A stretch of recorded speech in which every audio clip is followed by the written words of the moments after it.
امام محمد باقر کی خدمت میں حاضر ہوا اور عرض کیا کہ حضرت اولاد نہیں ہے. آپ نے فرمایا 3 دن صبح شام نماز کے بعد 70 بار سبحان اللہ اور استغفر اللہ پڑھ. ہر نماز کے بعد 70 دفعہ کیا پڑھ؟ سبحان اللہ.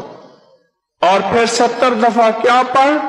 استغفر اللہ. بس اتنا 3 دن پڑھ. 3 دن پڑھ ہر نماز کے بعد 70 بار. پھر یاد کر لیں کیا پڑھیں؟ سبحان اللہ. اور 70 بار کیا پڑھیں؟ استغفر اللہ. وہ تو بندہ جتنا گڑ گڑا کے پڑھے گا اتنا اس کو مرادیں ملیں گی. اور پھر فرمایا کہ اس کے بعد یہ آیت پڑھ. کون سی آیت ہے؟ استغفر ربکم انہو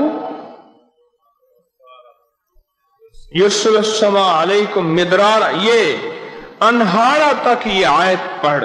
کون سے پارے میں ہے؟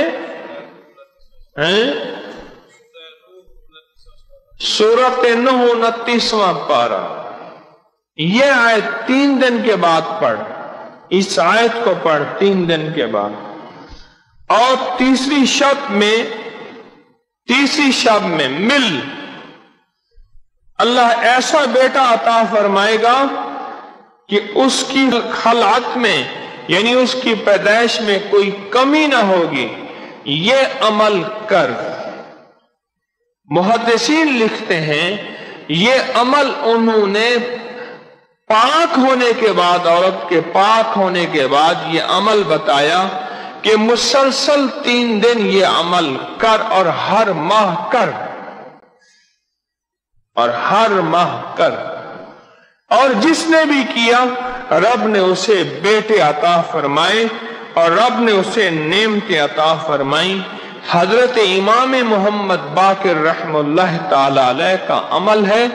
پھر دہرا دو ہر نماز کے بعد 70 بار پڑھیں سبحان اللہ